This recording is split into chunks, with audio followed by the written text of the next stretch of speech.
Assalamualaikum warahmatullahi wabarakatuh. Nama saya Oki Aulia Saputra Rambe dari semester 3B.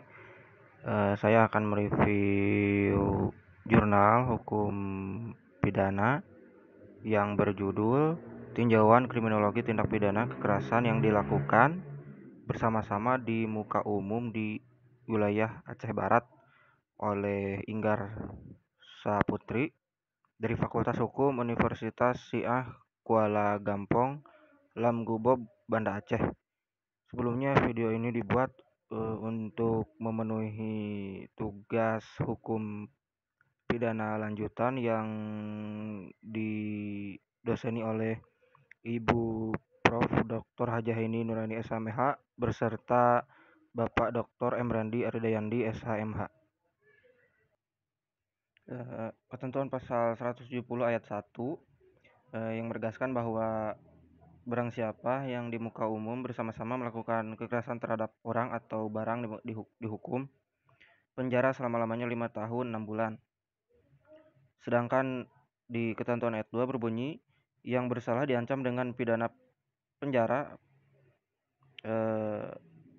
paling lama 7 tahun jika sengaja menghancurkan barang atau jika kekerasan yang digunakan mengakibatkan luka dengan pidana paling lama 12 tahun jika kekerasan mengakibatkan matinya orang.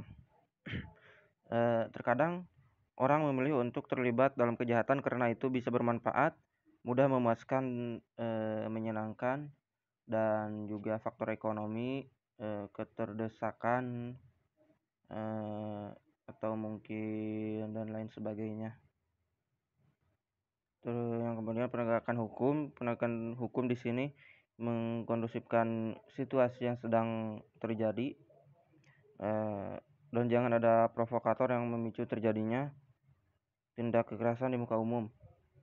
Pantau setiap daerah yang mempunyai potensi demikian dan perkecil untuk peluang kejahatan. Lalu di sini ada upaya penanggulangannya. Faktor lingkungan mempengaruhi adanya tindak kekerasan di muka umum ataupun dengan cara lain, yaitu sekarang sudah ada Babinsa di setiap desa yang memiliki tugas pokok yaitu menjaga keamanan ketertiban dalam masyarakat dan juga melakukan sosialisasi di daerah tersebut. Faktor penyebab terjadinya tindak pidana kekerasan yang dilakukan bersama-sama yaitu bahwa perilaku dari korban sangat meresahkan warga gitu dan sudah seringkali diberikan peringatan atau teguran. Tapi akan tetapi korban melakukan kembali hubungan dengan istri orang. Jadi kasusnya di sini perselingkuhan gitu. Jadi di sini faktor terjadinya tindak pidana kekerasan dikarenakan perilaku korban yang sudah membuat masyarakat kesal gitu. Dan hubungan korban dan SA ini sudah diketahui oleh masyarakat sehingga menimbulkan amarah dari masyarakat dan pihak keluarga dari suami SA. Jadi adapun hasil penelitian faktor-faktor yang menyebabkan terjadinya kekerasan yang dilakukan secara bersama-sama di muka umum adalah sikap egois dari memuncaknya amarah dari keluarga suami SA gitu dan dari masyarakat yang tidak dapat dikendalikan saat mengetahui perbuatan yang dilakukan korban. Jadi perilaku korban tersebut telah mencemarkan nama kampung tersebut gitu di daerah Gampong, Aceh Barat. Dan beberapa faktor lainnya melakukan tindak kekerasan secara bersama-sama di kaum umum yaitu mengkonsumsi alkohol, obat-obatan, keluar di malam hari, keterlibatan geng, bergaul dengan teman sebaya yang nakal gitu, atau berpacaran atau disebut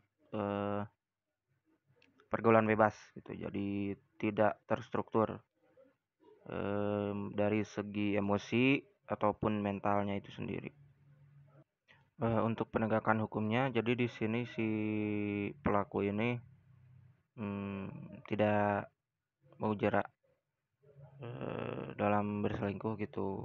Dalam penegakan hukumnya yang dilakukan oleh penyidik ini yaitu meningkatkan hukuman yang mengasumsikan bahwa pelaku menyadari sanksi asli dan merasa itu sepadan dengan risikonya gitu.